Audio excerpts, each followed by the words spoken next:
Hello, greetings one and all. It is Friday afternoon, and that means it is time for Paizo Live, but not just any Paizo Live. This, my friends, is the Paizo Live Runelords special. I am going to be your host for the next hour or so. I am Erik Mona. I am the publisher and chief creative officer at Paizo, and I have assembled quite an array of experts on the Runelords, both past, present, and future, and we'll get to the future in just a little bit. But first, I would like to have my esteemed panel introduce themselves for you this evening, and we will start with let's start with the person who's responsible for the Runelords being a part of the Pathfinder campaign setting, Mr. James Jacobs. James, why don't you tell the assembled group here a little bit about yourself? Hey, everybody, I'm James Jacobs, Pathfinder Narrative Creative Director. I've been at Paizo for the entire time, minus 1 year. I've been working on Pathfinder Adventure Path for a long time, including lots of Runelords content. So I'm eager to talk about, I'm always eager to talk about Runelords. I was amused by the pre-launch comment. People already noticed that Karzug wasn't in the lineup and started making assumptions. Oh, we'll get to all of that. We're going to test so many assumptions throughout the next 56 minutes or so, and we've got a great panel to do that. Let's move on, and Michelle, why don't you introduce yourself, please? Hi, I'm Michelle. I am a developer on the narrative team for Pathfinder, and I am probably the newest to learning the lore. So I will be kind of the mouth of all the noobs going, "What is a Rune Lord again? What's that?" Excellent. I'm here to represent. And how better to answer the questions of a noob by recruiting one of the least noob contributors to the Pathfinder brand, our own, well, not our own, a freelancer, our beloved Greg Vaughn I don't know, Greg, have you been on Paizo Live before? Is this your Paizo Live debut?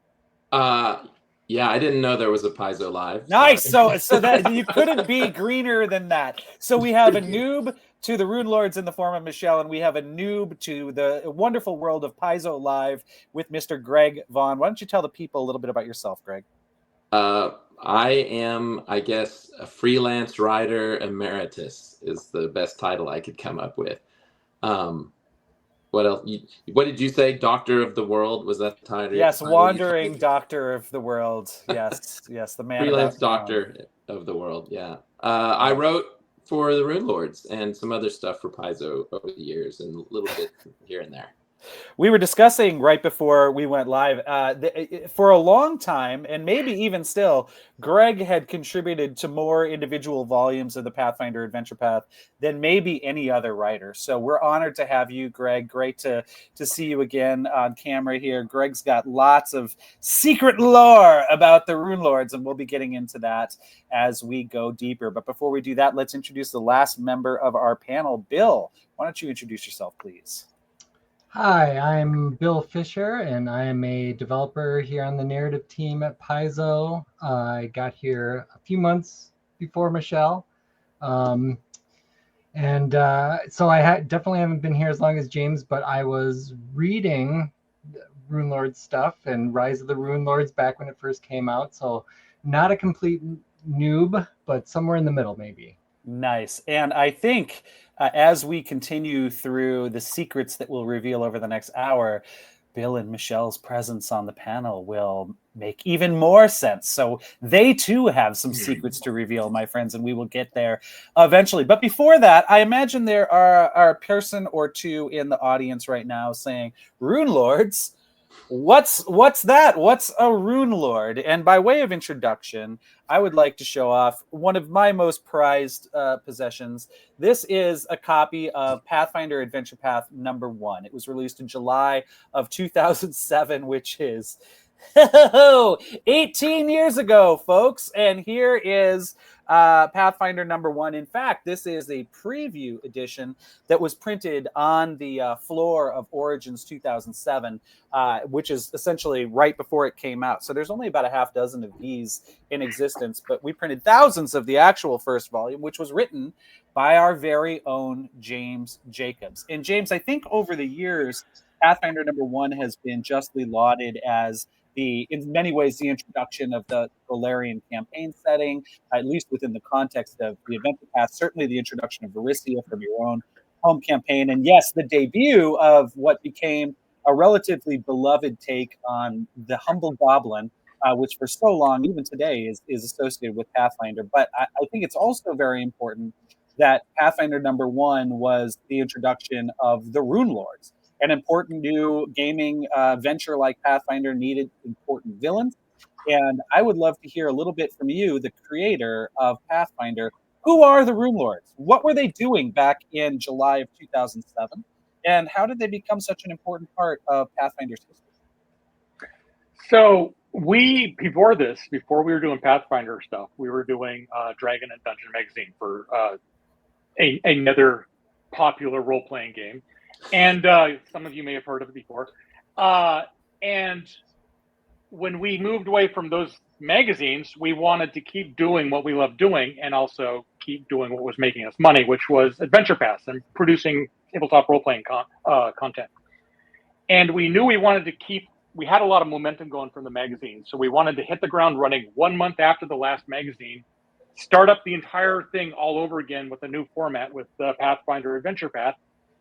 And 1 month is not a long time to create an entire campaign setting to build adventures out of.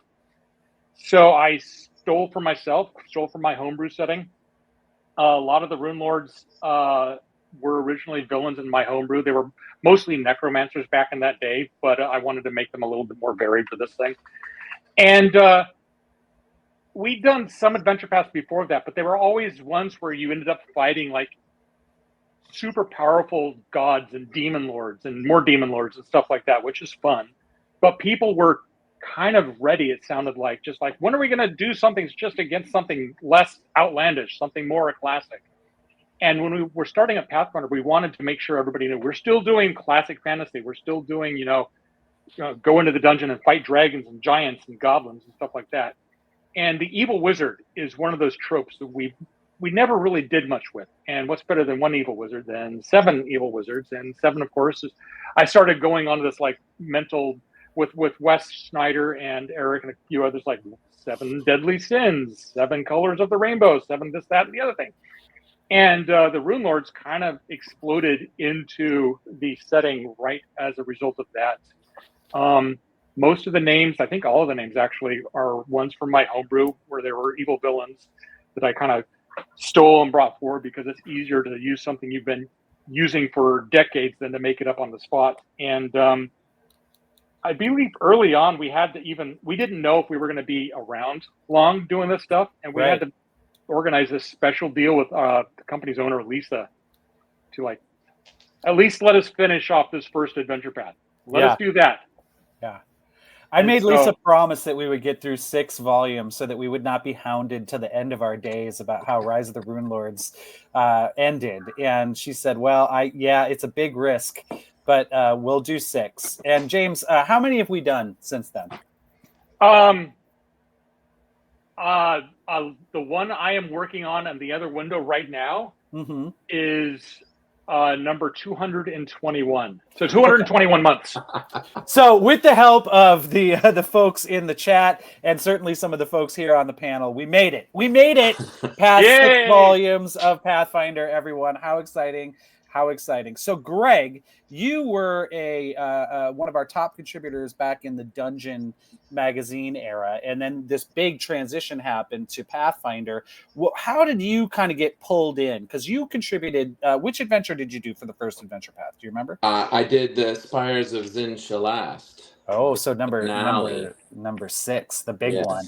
I remember there was an element of like, oh, high level stats are hard. Greg Vaughn actually knows how to play the game. Let's make sure he always writes like the number 6 volume. So you were a little typecast, I will admit, but we were happy to have you there. So what was that like, getting pulled into Rise of the Runelords back in 2007? It was very intimidating because I didn't think I was very good at writing high level stats. I didn't know that this conversation had occurred. I told the story at a panel years and years ago of the outlines that you guys gave for these adventures, and how the first one for Burn Offerings was like 3 or 4 pages and lovingly crafted, and they just kept shrinking, and by the time it got to Spires of Zinchalas, it was like a paragraph. It's like some giants and some dragons, maybe some lamias. So it was a lot, but it was fun. It was neat to just kind of have a blank canvas to work with, which was essentially what it was. And we were so glad to have you on board. Michelle, you have come to Paizo in the last couple of years, and you've certainly had the opportunity to write some outlines of adventure paths. How do you feel about a 1-paragraph outline for the 6th volume in Adventure Path? Does that seem like company practice these days? 1 paragraph? If I was writing for that, I would have lost my mind. I like structure, so I much prefer our current outlines where there's just a lot of scaffolding, a lot of direction for you. I think it's. I mean, one thing James and I used to say, even going back to the dungeon era, where the both of us worked on Shackled City Adventure Path, Age of Worms Adventure Path, Savage Tide Adventure Path, then Rise of the Runelords was essentially the 4th adventure path we did together. We would even say, we learn every time. Each time we do one, is that really it? Oh my God. Secrets of Pathfinder, folks. The only thing shorter than that outline was the art description we gave Wayne Reynolds for the original Pathfinder role-playing game core rulebook, which was Sione and Valeros fight a red dragon in a dungeon, and that's how we got that classic piece. So sometimes less is more, as we've learned going through these. When it comes to 16th to 20th level adventures, outline, sometimes more is more, and we have definitely evolved since your era. But that is amazing. Can you read that? Will you read that to us? I mean, we might as well do an interpretive reading. It'll take all. Yeah, absolutely. So, Adventure 6 TBD. That was the name of it. By Greg Vaughn, levels 14 to 15 plus. Deadline September 10th, 2007.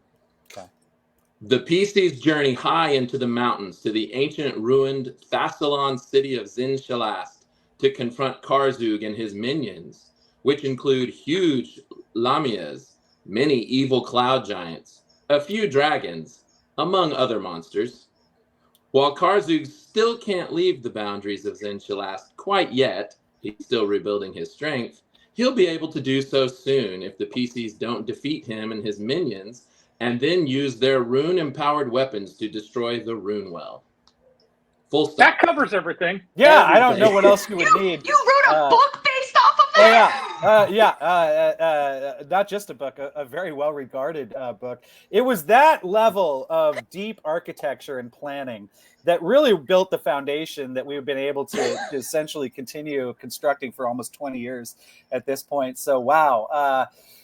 Amazing. So, Greg, so happy to have you here. Now, you mentioned the villain of Rise of the Runelords. Of course, Runelords were present, and there were references and even some sort of cameos from some of the other of the 7 Runelords. But the big bad of Pathfinder Adventure Path #1, Rise of the Runelords, was Karzug, the Runelord of Greed. Now, and here he is in all his splendor. Now, Bill, you mentioned that you were you bought these as they came out and had some familiarity as a fan. So Pathfinder happens, and you check out this Rise of the Runelords. What was your impression as a fan? Did it seem like there was more than 4 sentences going into the outline for the 6th volume? Yeah, like I'm as shocked as Michelle about that outline. Like the outlines we give out now, like that would be one scene, Right. So like we've talked about this, here on the narrative team, like it with APs. It's one thing to have an AP that is just like 6 vaguely thematically linked adventures that you could play as a campaign, but it's another thing to have it feel like one story from start to finish. And that's what Rise of the Runelords was. And it was sort of mind-blowing, and from the outside it's like, well, how did they plan this? How did they how did the 6 authors know what the other ones were doing? And you managed to make it work. So it was kind kind of a sea change in like how you could publish a long adventure like that. So. Well, as I said, it was an evolution. You know, when James was the managing editor, I was the editor in chief of Dungeon when we took over Shackled City, kind of 3 or 4 adventures in, and there was no outline to that. That was a very much like a write one, wait 3 months, publish the second one based on the published version, essentially of the first one. Then we did Age of Worms. And I was insane and wrote like a 20 adventure outline, and then we sent that to Wizards, and they're like, no. So then we cut that to 12, which is the right way to go, and that kind of locked in the format. Then James started building upon that for Savage Tide, and by the time Rise of the Runelords came around, we felt like we knew a lot. Now, of course, we know much, much more. But like I said, it's an evolution each time. What we're not seeing, of course, is the voluminous email correspondence and back and forth and whatnot that help to punch this thing into place. But it is sometimes funny to think about how heavily we plan stuff today and just kind of how lightly we did in the past. And I guess I'll say 18 years later, I'm glad it worked out the way that it did. So thank you all. Now, Karzug is the Rune Lord of Greed. And James, you mentioned that each of the 7 Rune Lords is associated with another one of the classic mortal sins. And so before we get even deeper into the lore, I'd like to take a moment to check in with the panel. And James, we're going to start with you. Which of the 7 deadly sins do you most associate with your own personality? Oh my God. Unfortunately, I think probably gluttony, which I am working on getting into maybe pride. So that's probably the one I associate most with. Food's good. Yeah, sure is. Michelle, how about you? Is there a 7 deadly sin that you find especially succulent and relatable to your own? It's a big war between gluttony and sloth for me, but it's probably sloth. If I can delay a thing, I will delay it. Nice. Okay, Greg Vaughn, how about you? Greg, you're one of the best people I know. Do you even associate with sins, or are you just more of a virtues guy? No, I'm 100% wrath. Just wrath. All wrath. Good. Okay. All right. We needed one of those on the panel. It's just very suppressed. Okay. I just keep it on the down low. But once I'm off camera, that's cool. It's off the hook. Yep. Bill, how about you? Is there a sin that you're like, oh, that's a Bill sin?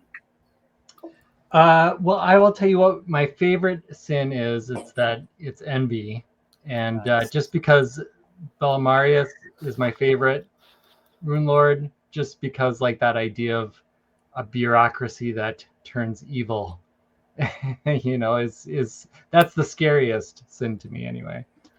Awesome. Well, I guess if I'm going to play along, I would say back when we started Rise of the Runelords, my sin of choice would probably have been pride. But 18 years as a manager and a semi-public figure have squashed that down, and that's no longer a problem for me at all. And now I'm relying on my old standby of gluttony, but not just gluttony for food, which is a problem post-pandemic especially, but also, you know, getting into books and then trying to buy a whole series and just like, I can't really turn it off. That's more greed, maybe. Oh, yeah.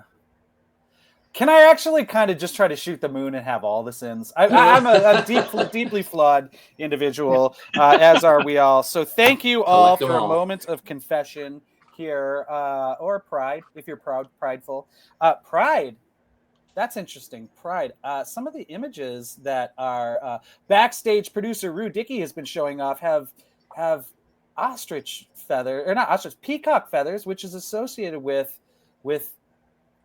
someone. Well, we'll get to that. Sure, we'll get to that later. Don't worry about that. So let's build a bit of a narrative here. So we start in 2007 with Rise of the Runelords. The player characters in the first Pathfinder adventure path ever defeat Karzug, Rune Lord of Greed. Surely the other Runelords all died 10,000 years ago during Earthfall. We're good. End of story. No more Runelords. Time to move on to something else, right, James? In fact, let's jump to the Darklands. Everyone loves Drow. We'll just have a very successful Drow adventure path, and then we're going to be done with Runelords forever, right? There was no more Runelords after Rise, right, James? Exactly. Wait, no, that's not true. There was, in fact, we couldn't resist going back to a good thing. Why don't we take a moment to talk about the follow-up Runelords campaign, Shattered Star? Shattered Star was not originally intended to be another trip down Runelords Lane. It was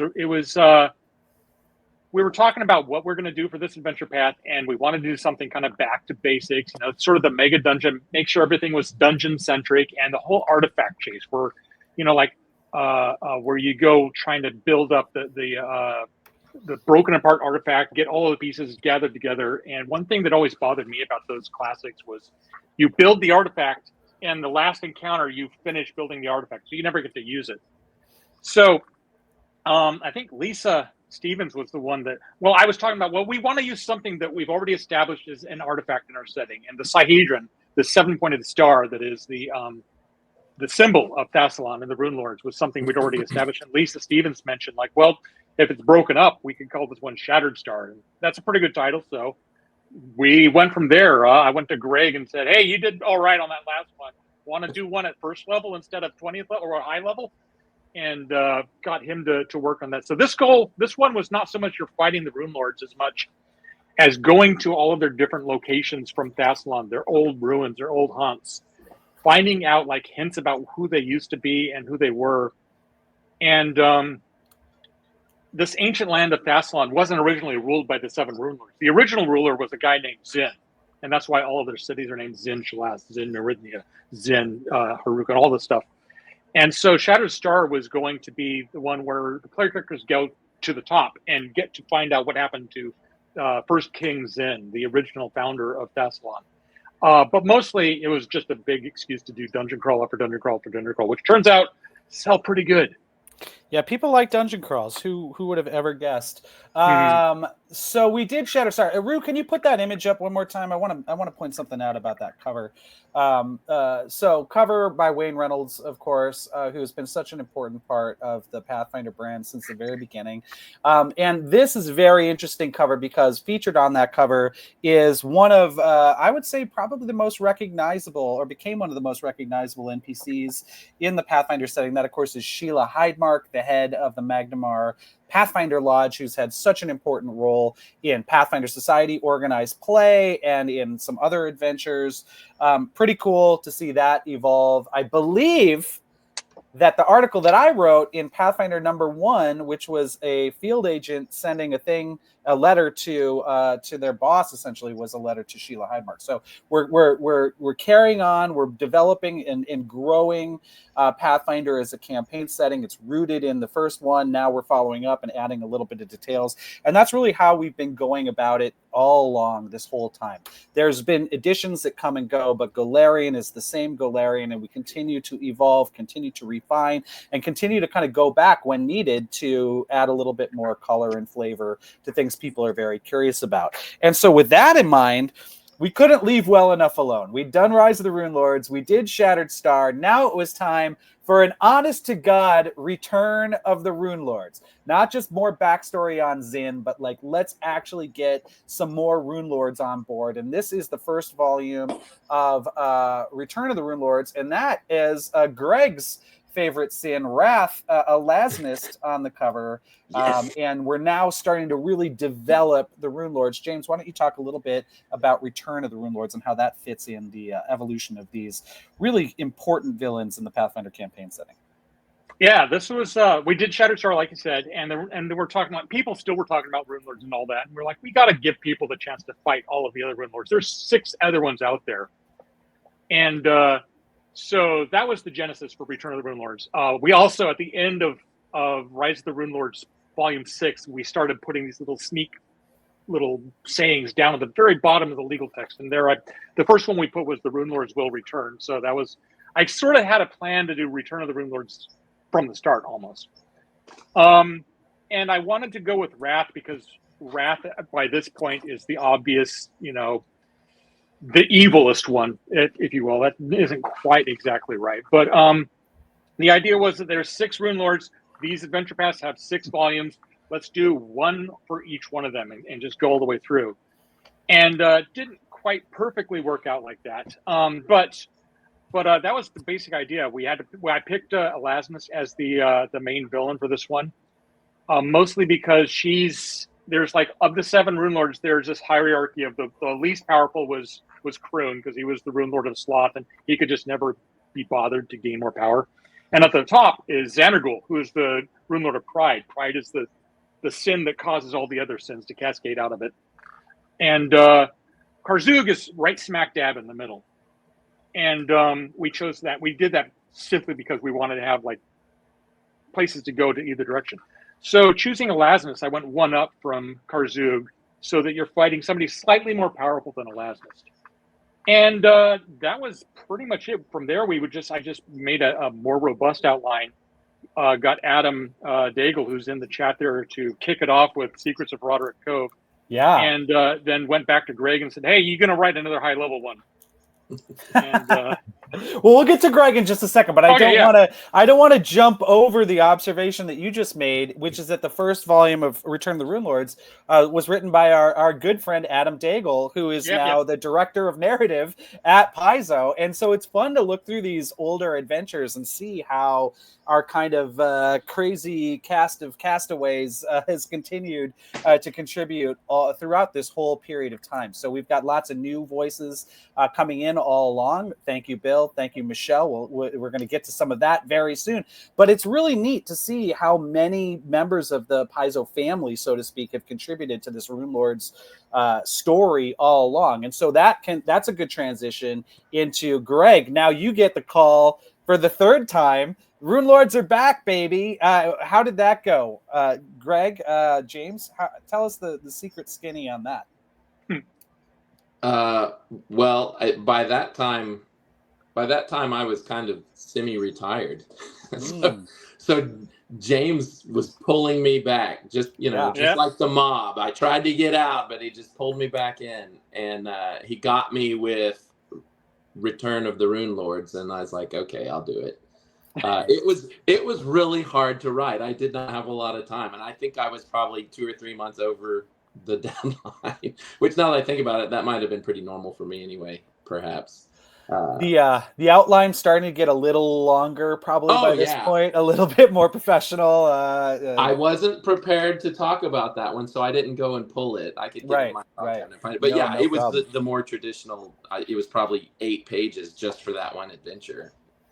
Another, I think, important innovation that happened during the Return of the Runelords era is that we, for the first time, got illustrations of all of the other Runelords. So we'd seen Karzug, and then now each one, 6 volumes. The APs used to be 6 volumes, so we had 6 opportunities for cover characters. And so here, James, take us through the Runelords, please, starting with Elasmus. Yep, this is Elasmus, the Rune Lord of Wrath. She's the main villain for Return of the Runelords. And getting illustrations for all of these Runelords was a lot of fun. And in preparing this, I realized, Xanargul and Sorshan were the only Runelords for all of Thassalon's run. And Thassalon went on for a couple thousand years.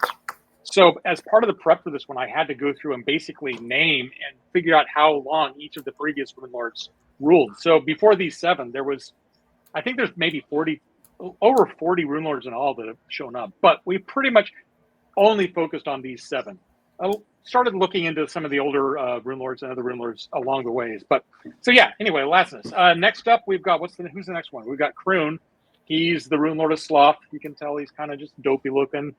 By the way, there's going to be spoilers for older adventures and stuff like that we've done here. Kroon got himself killed off in a Pathfinder Society organized play. That's right. That Pathfinder Society organized play got in on the action. They got to kill their very own Runelord. A Runelord whose sin is very near and dear to the Paizo staff, according to our analysis up here at front. But that's just another example of how Paizo's organized play program is so tied in with our publishing program. And we wanted to give as many people as possible the opportunity to get in on some fun with Runelords, not only just in the form of a 6-volume adventure path that might take a full year to play, but through these 4-hour scenarios that we release monthly over the course of the year. Many of those built up to a big confrontation against the Runelord Kroon, and players, just like people who are viewing right now, had the opportunity to take it to him and kill him dead.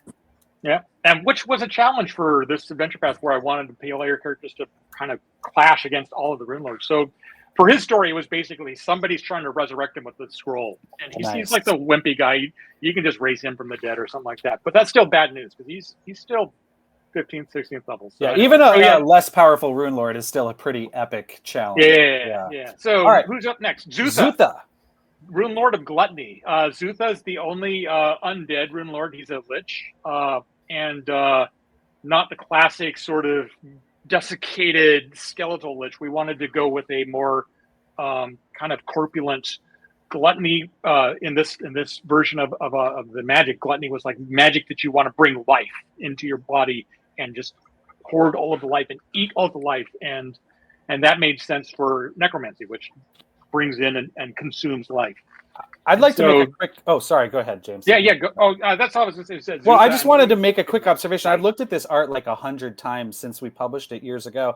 And I think now it's only now that I'm realizing that the artist has done something beautiful. Look at the smallness of Zutha's hands relative to the corpulence of his figure. I don't think it registered at the time, but I think at this stage we all realize small hands, such a characteristic of a true villain. And to see that here is really something else. Exactly. All right, let's move on. Next up, we've got Runelord Xanargol, of course. He was another tricky one to pull into this one because we'd already established that he was super powerful. Back in first edition, he would be like level 27 or 28 or something like that. And it's unfair to basically throw even a 20th level party against him. So there were shenanigans with Xanargol. Part of the storyline was that Runelord Erasmus woke up, snuck into his house, murdered him, took his things, and then Xanargol's soul got kicked out of his body into one of his many clones that he had set aside just in case something happened. So the player characters in this one, they face a less powerful Xanargol who's trying to claw back his power. And fortunately, it's interesting how his outfit does match the page board. Isn't that interesting? I wonder, there must be an answer to that, but we'll get to it eventually, I'm sure. Yeah. So anyway, that's Runelord Xanargol. Runelord Bellamarius is Runelord of Envy. Her inspiration was the whole point there is that she's not the least powerful Runelord. She's the second least powerful, and she's just kind of the sad sack of the Runelords.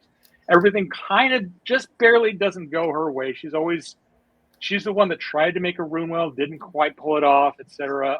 She's the evil grandmother of the Runelords, basically. Nice. And Amanda Hammond actually wrote the adventure that featured her in Return of the Runelords, and just knocked it out of the park with just her personality and just the shrill, conniving, evil focus that she brings to this whole thing. She ended up being one of the few survivors of this adventure path too, and continues to vex players to this day as one half of the rulers of New Thassalon. New Thassalon, yes, a development that came during the transition between first and second edition, which we're going to get to in just a second. Let's talk quickly about the remaining Runelords. Yep, and this was Runelord, the Runelord Lust, Sorshan, who started out as probably the most cliched of all of our Runelords. You know, the beautiful woman is the one in charge of lust magic, and one of the things that challenged me at that point is as I continued doing these stories, I wanted to give them more depth and more personality, and that meant Sorshan was the natural choice to have somebody. Basically, the Runelords are all super smart people. They're wizards. They have high intelligences, but Sorshan is the only one that realized that maybe the thing we've been doing for 10,000 years that keeps getting us killed by heroes, maybe that's not the right way to go about things. So in this adventure path, she wakes up and kind of has a change of heart. She doesn't become good, but she does become less evil. It's like, well, if I'm going to be around, I'm not going to be doing the same things that all these other chumps are doing because people are just going to come at me. And so this was sort of Sorshan's redemption arc, where the player characters get to experience or to help her come to terms with this whole deal. And this is also same problem we had with Xanargol. She's super powerful, and I didn't want to have to force the player characters to fight somebody that was that high level. But she also survived that adventure path, and that left us basically at the end of this with two Runelords left. All the other ones were dead, or more than dead. I guess like Xanargol got him. At the end of that adventure path, they get to go find their souls in the outer planes and all of that, and got to double kill a couple of them. So that was fun. Okay, cool. So that brings us, I think, to the end of the Runelords, and now let's talk a little bit about. So it's getting close.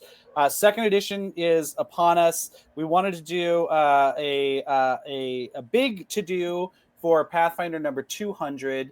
And that is 7 Dooms for Sandpoint, which does have some tie-ins to the Runelords. Briefly, because I want to get to Q&A, Sure. James, talk to us a little bit about 7 Dooms for Sandpoint and how it ties into the Runelords story. 7 Dooms for Sandpoint. Sandpoint is the town that Burnt Offering started. It's the very first town that Pathfinder Adventure Path introduced people to.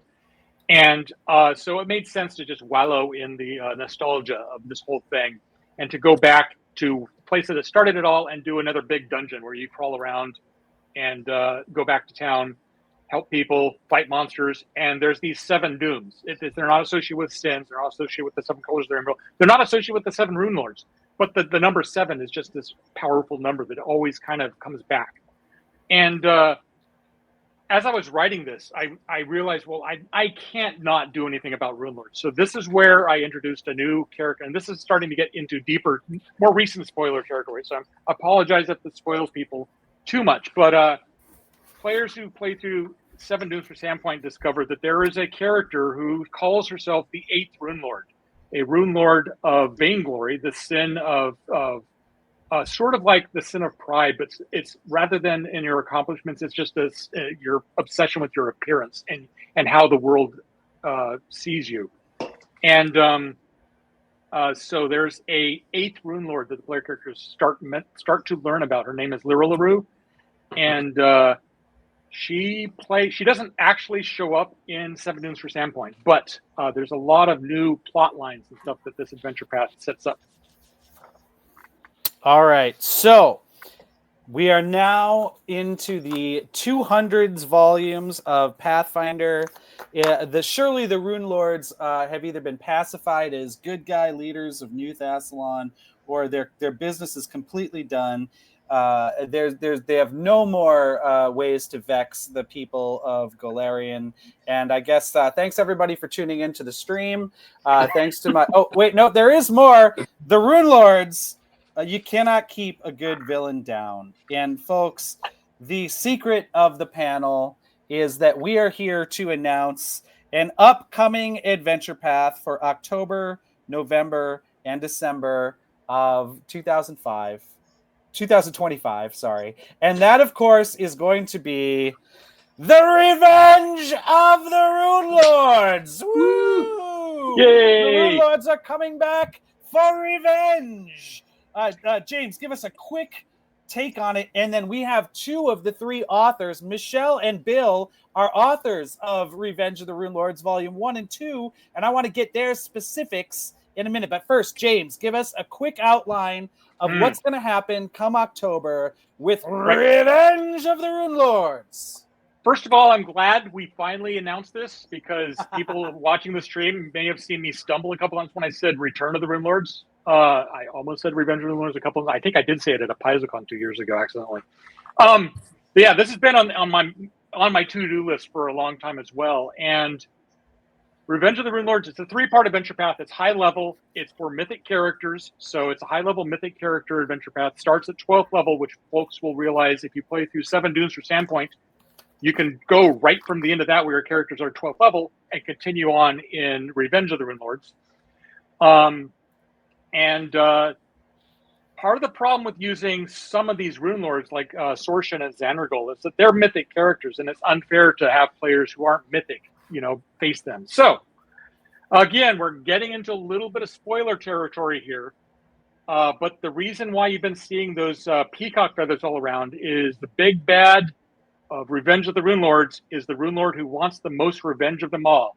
So we preview this with going back a little bit, in first edition Game Master Guide, we put Karzug on the cover with his dragon friend. When we went to second edition, we're like, well, let's put Elasis on the cover with her dragon friend, because she was in Return of the Runelords. So when it came to remastering and to this GM core, we're like, well, we know eventually we're going here, so let's throw Xanargol out there. And the way that he comes back is something I won't spoil, but he does come back. Folks who've been paying close attention to War of Immortals have noticed there was a rumor about a falling star that was trailing a trail of red fire and black fire and prismatic fire. That is the Trinity Star, and that has something to do with this whole storyline. Before we get to the other stuff, we got some new pictures. This is a character called the Ashen Man. Somebody else I've been teasing since the dawn of since Doomsday Dawn, actually, when we started playtesting for second edition. The Ashen Man story comes to a conclusion, or has a big role in this adventure path as well.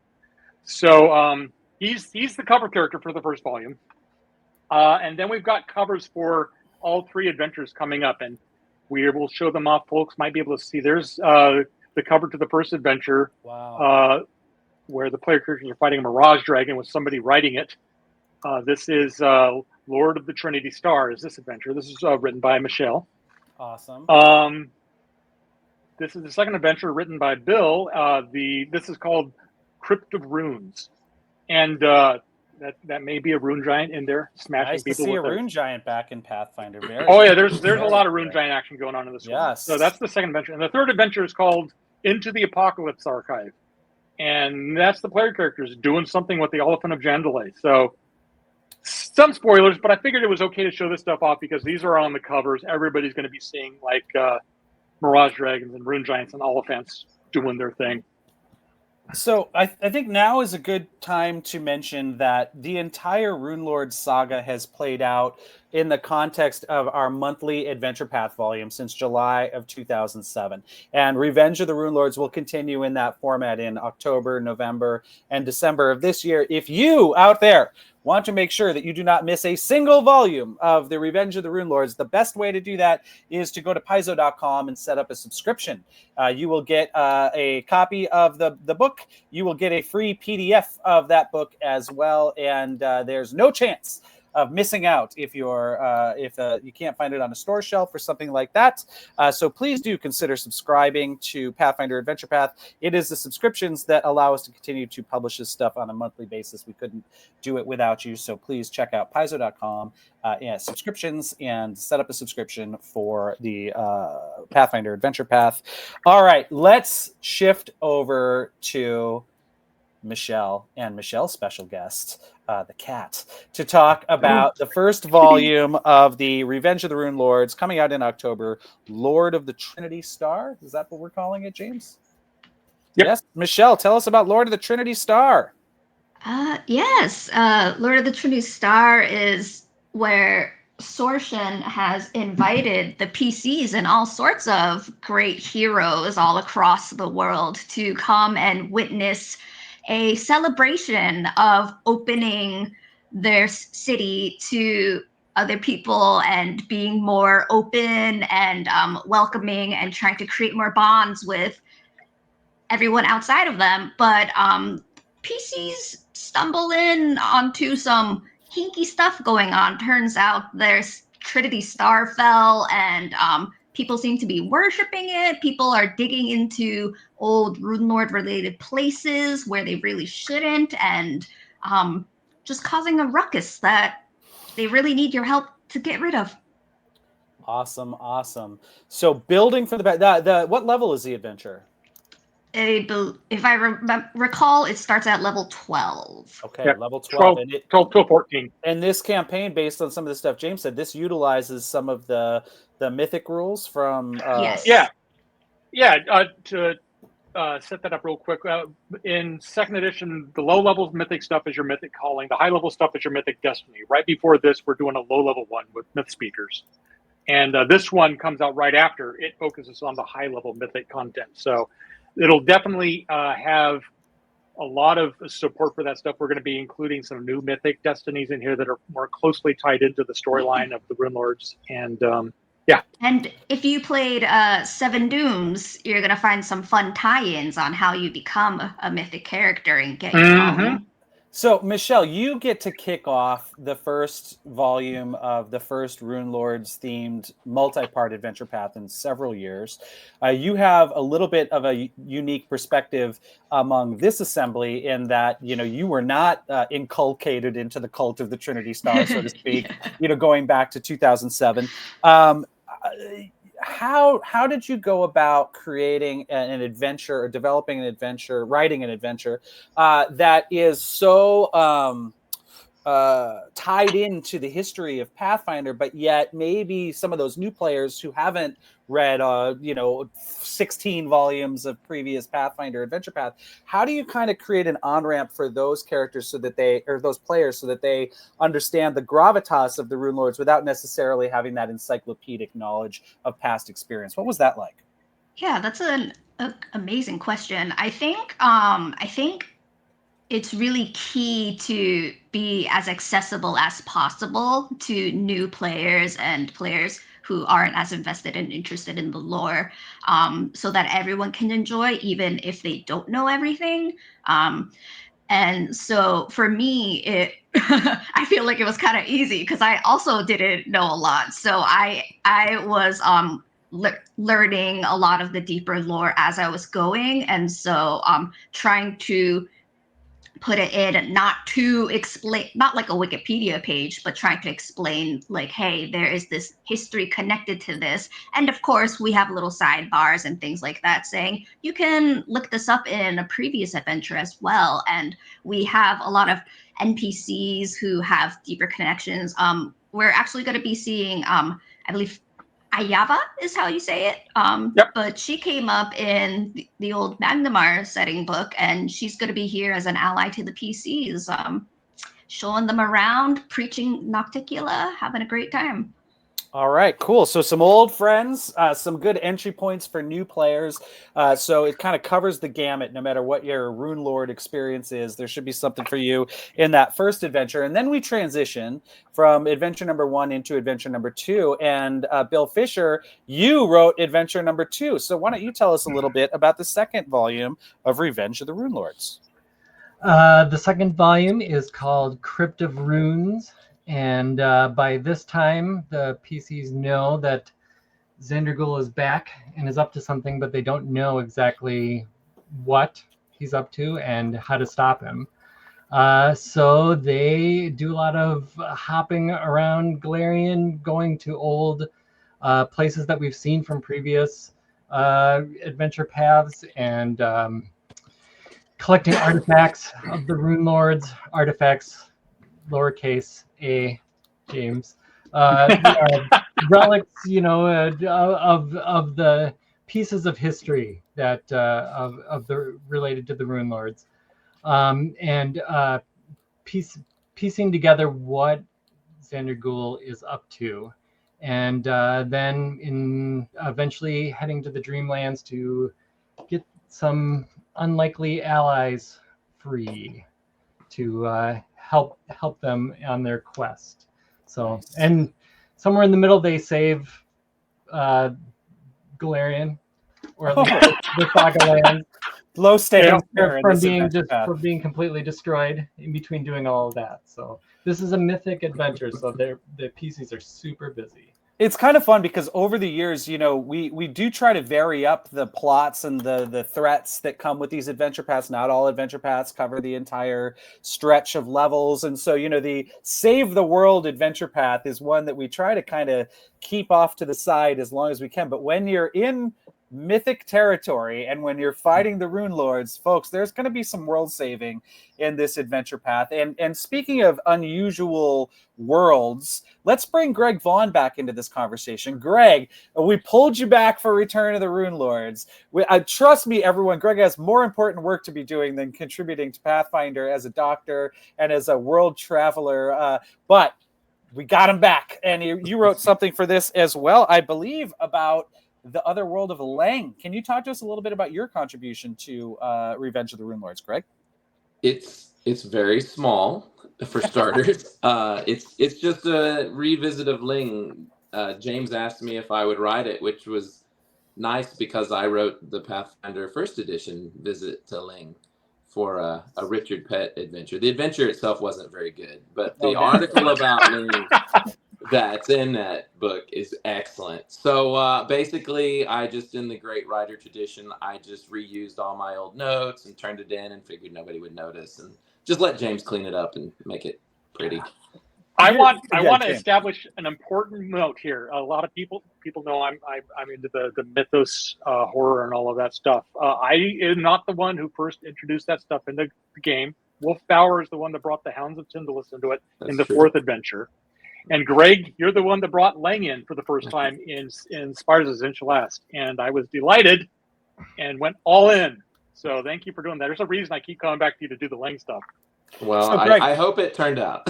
Just to bring it full circle then, the assignment that you got for what you're calling a relatively short article, how long was the description of what we needed for you relative to the entire description of the 6th volume of Pathfinder Adventure Path? It was probably a couple, 3 pages. Okay, things have changed. For good or ill, we're not sure. Jury's still out, but good. That's what I call an evolution. Again, we're going to be publishing Revenge of the Runelords October, November, and December of this year. There will be, like all of our adventure paths, a free player's guide that you'll be able to download from Paizo.com shortly in advance of the release. One more time, the best way to guarantee that you are going to get all of the Runelords action from Revenge of the Runelords is to subscribe on Paizo.com. Check out a subscription to the Pathfinder Adventure Path. You will get a free PDF with that as well, so you can have a searchable version, you can have a digital version as well as a print version, and you can cover all of your bases. Speaking of covering all your bases, I think we've done a pretty good job here, but we are running over time because I want to have a little bit of an opportunity to answer some of the questions that have come from the audience over the last hour as we've had this conversation. So let's take a look. I'm going to look at a list of questions that our good friend Rue Dickey, our producer, has gathered from the crowd. And let's see here. Question for James Jacobs.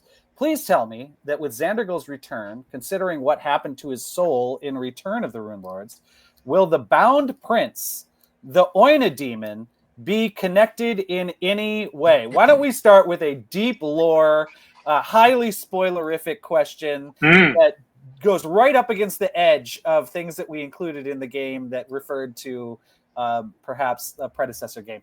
Please, James, be careful when you answer this question. No, I'm ready. The Oina Daemon is not connected in any way whatsoever because the Oina Daemon is OGL. He's from Dungeons and Dragons, and it's not something we use anymore. But that whole plot line again, a little bit of spoilers for Return of the Runelords. Xandergil's soul did get kicked out of where it's sort of in this limbo and got kicked into the gullet of the Eclipse in Abaddon, which is the Bound Prince, the very first neutral evil deity in the entire this cycle of reality.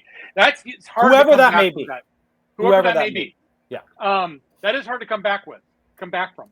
But in the time since, I'm trying to say this in a way that kind of doesn't spoil everything, but there was a certain major event that happened in the meta world in a place that is like in the great beyond. Let's say a certain person maybe got assassinated by a giant bug, and there's a lot of fallout from this immortal war that has been going on. And then there was this falling star that happens to coincide with there's a lot of these things called war shards, portions of Gorum body that shot through reality and landed on different worlds and changed reality and did all sorts of weird things. What might happen if one of those shards might fly into a certain part of Abaddon? I don't know. You'll have to read the adventure to find out. But it does start from where we left off with Xandergil and proceed forward. Excellent. I appreciated how you started that answer trying to maintain spoiler protection against the main marketing push of our entire company that we did in the last 10 months, and then you just spoiled it all by the end anyway. So well done, James. Thank you. Appreciate that attention to detail. We have another, I think, very interesting question, and I'm going to throw this one up to maybe Bill, maybe Michelle. For players who have joined with second edition, or maybe even joined post remaster of second edition, What's the recommended way to learn more about the Runelords history before Revenge of the Runelords is complete, or it launches in October? Michelle, Bill, you want to take a bite at that one? JJ, are we still doing that thing we talked about? We should be, yeah. Okay. Well, the Pathfinder Wiki is a great resource, but also we anticipated this could be a hurdle for players who aren't as familiar with 1E, and so we are planning to create a Runelords primer that will be a free PDF available for you guys so that you can catch up and learn about these things prior to the adventure.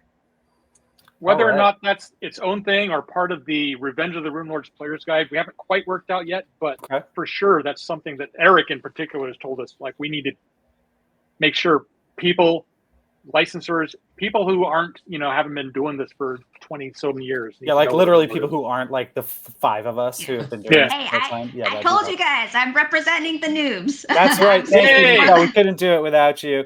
All right, cool. Let's get another question in here. Let's see. Oh, how about this? Is there any, someone asked, is there any chance that Revenge of the Runelords will touch upon the Dark Tapestry? The Dark Tapestry. So first of all, let's kind of pull back the curtain a little bit. What is the Dark Tapestry? I think this one's probably aimed mostly at James. So James, if you want to try to take it by that'd be great.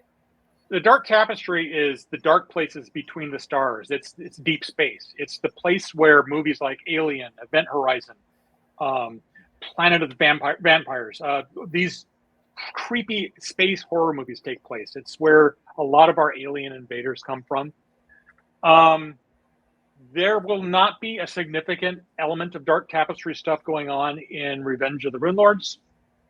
The Ashen Man is sort of semi-associated with that type of theme of content, but he's officially from somewhere not the Dark Tapestry, and where he's from will be revealed in this adventure path. I mean, he's on the cover of the first volume, so we have to.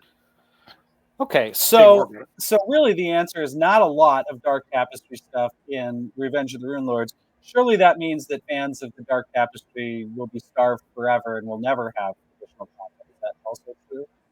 No.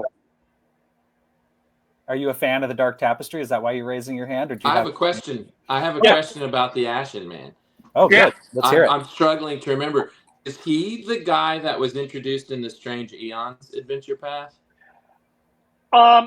No, that was, I don't think so. Not intentionally. As far as I know, he got introduced in Doomsday Dawn as kind of a guy that shows up at the end of that playtest guide to kind of pick on the player characters and with questions like, your world's going to blow up. What do you think you can do to stop it?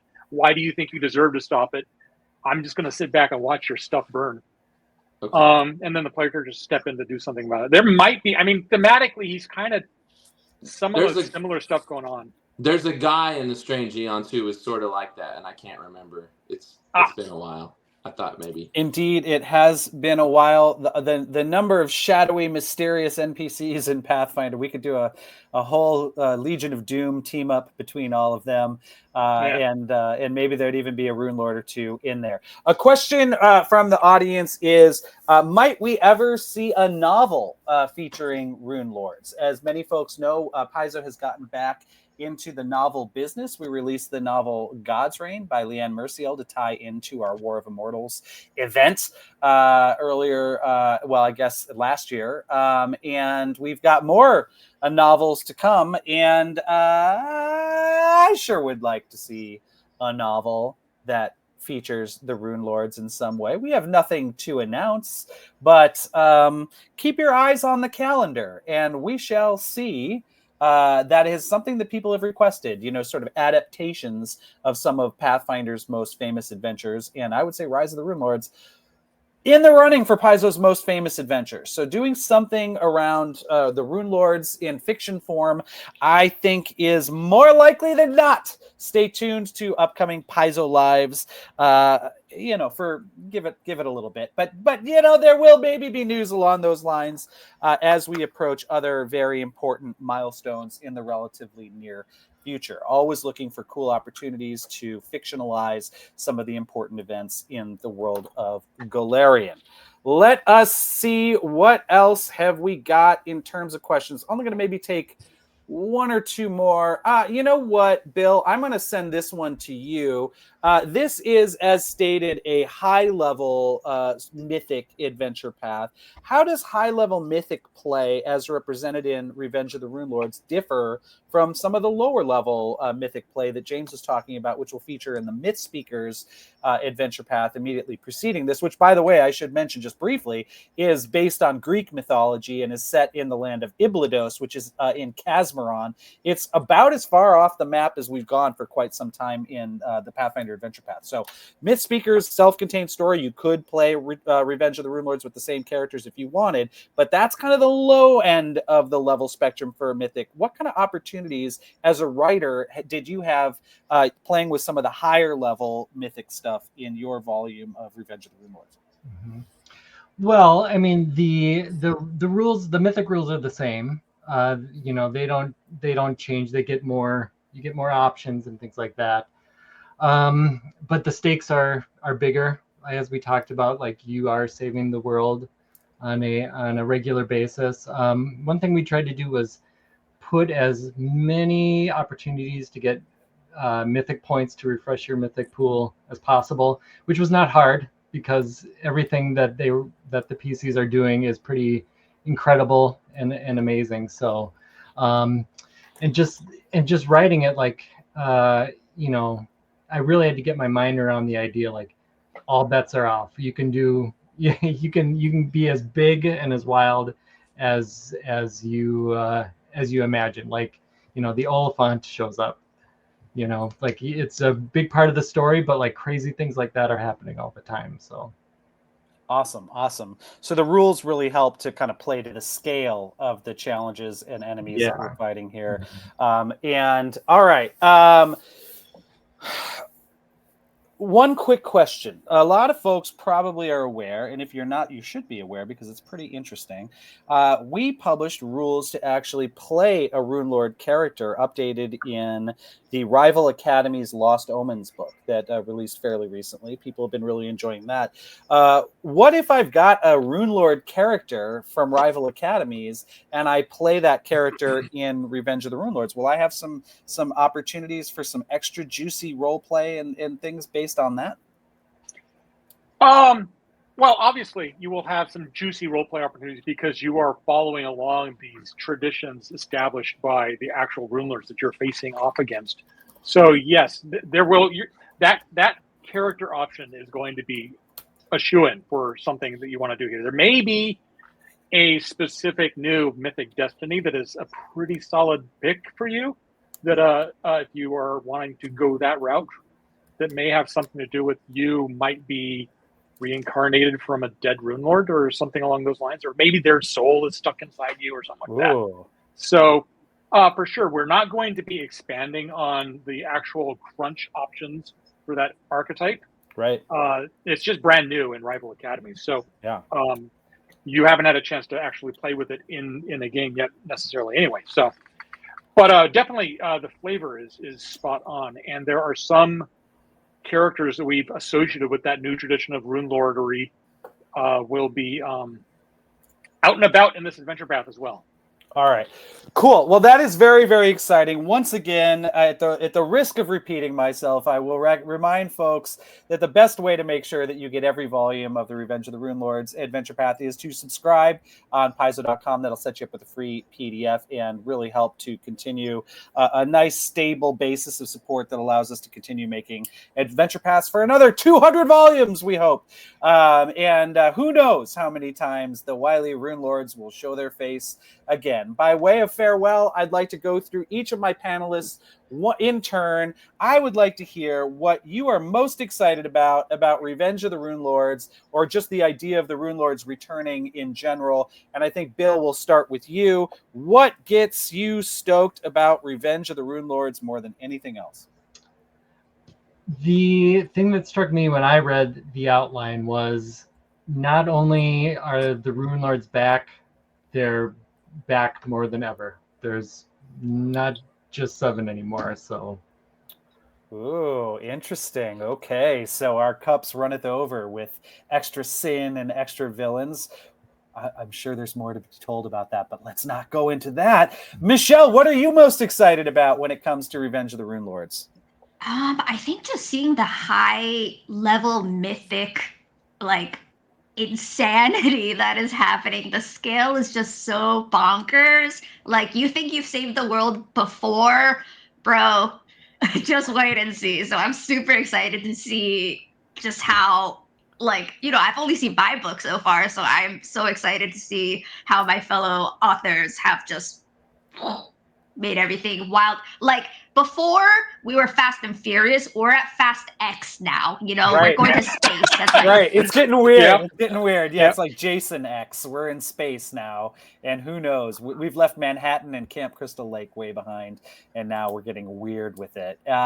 Speaking of getting weird with it, there's almost no one who's contributed more weird stuff to Pathfinder than Greg Vaughn, except maybe his heated rival, the aforementioned Richard Pett. But we won't talk about him because this is Greg's time to shine. Right. Greg, what are you excited about for Revenge of the Runelords, or just the idea of the Runelords coming back again?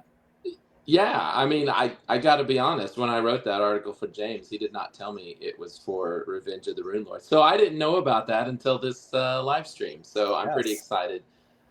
I want to know if James is going to go full circle on Xandergol and do a big reveal that he's a 12th level fighter possessed by a Rakshasa. Oh yes, there's spoilers and then there's spoilers. I don't know how to No. reveal that here. That's not. Why would I do that? That's no. I don't know what you're talking about. Right. That's the deep lore on Xandergol. I see. He's at least 13th. Well, that's good to know. Hey, it's been quite some time since first edition, so yeah, it makes sense if he's gone up a couple levels, possessed or otherwise. James Jacobs, this whole thing was born many years before Pathfinder in your own campaign. Now we're, a decade, almost 2 decades further down the road with these very popular, very deadly, very intriguing villains. Having been kind of the architect in many ways of that entire journey, how are you feeling about Revenge of the Runelords? What are you most excited about with the adventure path to come in October, November, and December of this year? The quick answer is I'm excited about not being afraid of spoiling the name of the adventure path anymore, because it's out there. But also, I'm just excited to get some of these stories that we've been teasing with out there for people to enjoy and to experience. There's some new stuff. There's some old mysteries out there. One of my main goals in creating adventures like this is always to introduce new mysteries to carry us forward. So I think the main thing I'm excited about is what the next. There's a lot of letters that start with R, so we can keep doing. I was teasing in the narrative chat, rattlesnakes of the Runelords, good. Robots of the Runelords. Right. There's a lot of options still that we can cover. Also, I don't know if I mentioned this earlier, but the author of the 3rd adventure is Jessica Ruddicup. Mm-hmm. And she is finishing up that adventure right now. I'm working on it as well, so it's going to be pretty over the like Bill was saying. You save the world in his adventure, and that's the 2nd adventure. That's not even the 3rd adventure. The stakes keep going up. So amazing. Yeah, there's some wild stuff. Amazing. And speaking as your host for the evening, I will say the thing I'm most excited about for Revenge of the Runelords is just that sense of deep continuity that can really only come with a creative enterprise that spans years and even decades. The fact that we've been building on that all along, the fact that fundamentally, even though we've evolved, we've grown, some might even say matured in some ways, the Pathfinder campaign setting of 2025 and 2026 is an evolution of the original Pathfinder campaign setting that started way back in Burnt Offerings in July of 2007. We had Lisa Stevens, our boss, promise that we'd make at least 6 of these. I think we've done pretty well since then, and I appreciate the efforts of everybody involved. Greg, you look like you had a hand. Do you have something to contribute here at the end? Lisa told me just before this, she's going to guarantee 222.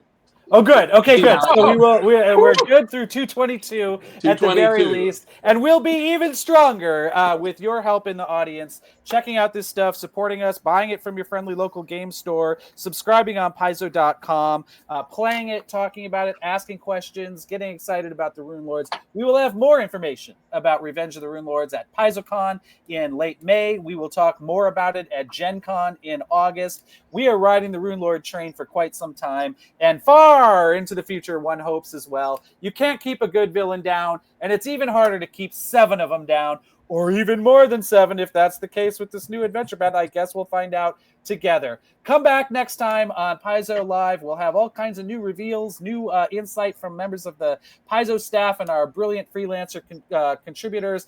Thank you so much, Greg Vaughn, a legend of Pathfinder, joining us today. We're honored to have you here on Paizo Live. Thank you so much, Bill. Thank you, Michelle. It's great to get your insight on your installments on this and get your perspective.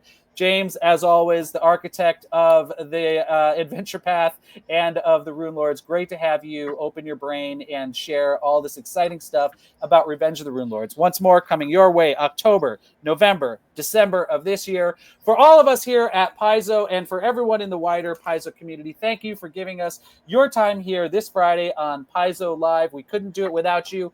We're so thrilled to be able to spend the end of our week together with you, and we look forward to next time here on Paizo Live. Have a great weekend, everybody. We'll see you soon. Bye. Bye.